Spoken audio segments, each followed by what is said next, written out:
Dorothea K for 8 likes says, a Christian friend told me that our identity stems from our father, not our mother, and this is why people with a difficult relationship with their father have problems with their identity. Could you comment on this?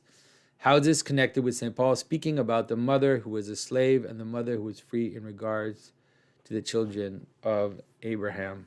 So kind of scared Jonathan won't get the second part of my question. So to clarify, the father is obviously the same one, but the identity of the mothers is what characterized the children. And so yes, that's a very it's a very astute thinking, because you have to kind of understand the way that the Old Testament seems to see these things is that the family is an extension of the father. And so it's a fractal system again. And it's not a purely genetic thing. It's actually just a notion of filiation in the broader sense. The sons of Abraham are aspects of Abraham that then spread out into the world. And so you can understand that Abraham contains enough in him to spawn a great nation. He has enough concentrated attention, you could say, concentrated identity and concentrated dedication to God, so that his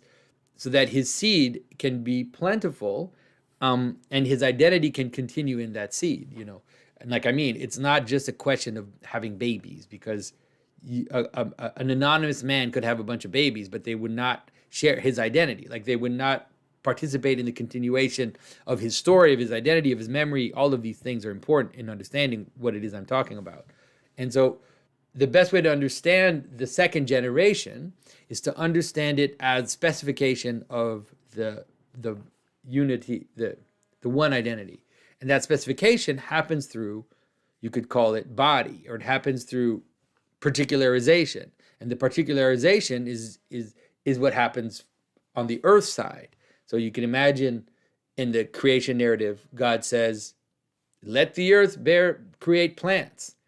And so God gives a one identity that contains all the secondary identities in them. And now the earth produces the particularization. So the earth spreads the seed and gives the seed multiple applications.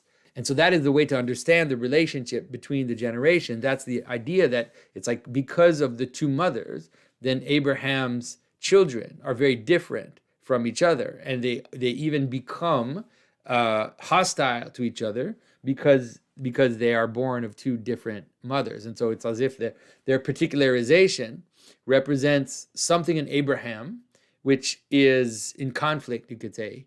And then that is what happens in the world. And so the way that they kind of understand, the ancients understood it, that's why you have this idea that, when you die, or when your life ends, you return to the bosom of Abraham, because you're gathered into the origin, because you are still, you could say weirdly, in Abraham, right? Even in your life, you're still in Abraham. Just like when we say you're in Adam, it's like we are in Adam, and the fact that we are in Adam, means that we are continuations of Adam's identity, and separations and particularizations of Adam's identity. And so that's kind of the way to understand it. And like you hinted at, the mother is the tool of particularization. And so then you can understand, let's say, the incarnation as this relationship of the seed from heaven that comes down, the logos from heaven that comes down, and then is made particular in the Virgin. And all this imagery about virginity and the Virgin, and the idea of what Mary represents and what she is, the fact that she is Mara, that she is the bitter waters, but she's also the pure water. She's a virgin, and so she contains all the imagery of the primordial waters of Genesis 1, and that's why she's able to contain the entirety of the logos mysteriously, obviously. But then she also becomes, in some ways, the mother of all of us. That is, that we are also little Christs, right? We are little members of the body. We are particularizations of Christ's identity. In some ways, Christ is even more encompassing in his capacity to hold the world in him, or to be the source, the origin, the father, although we don't usually call Christ father, but like you understand what I mean, like the head of the entire cosmos.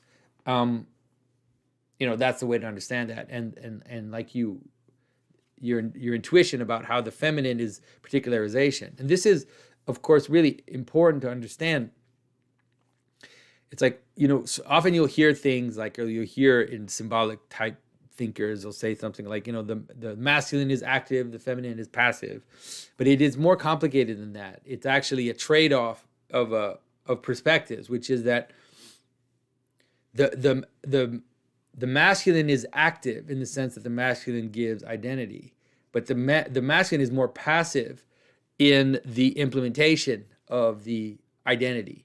But the woman is passive in the sense that she receives the identity, but then is active in the sense that she's the one who makes it happen. And that's why when you think about the relationship between men and women, you'll notice that women are often more active in the relationship, because they are often the ones that make the kind of, let's say, make the relationship possible by their actions, by their caring, by their attention, by their capacity to pay attention to all the elements, so that everything holds together, especially for the family. You can see that, like, it's not 100% like that, but many times you'll see that that's the role that the mother ends up playing.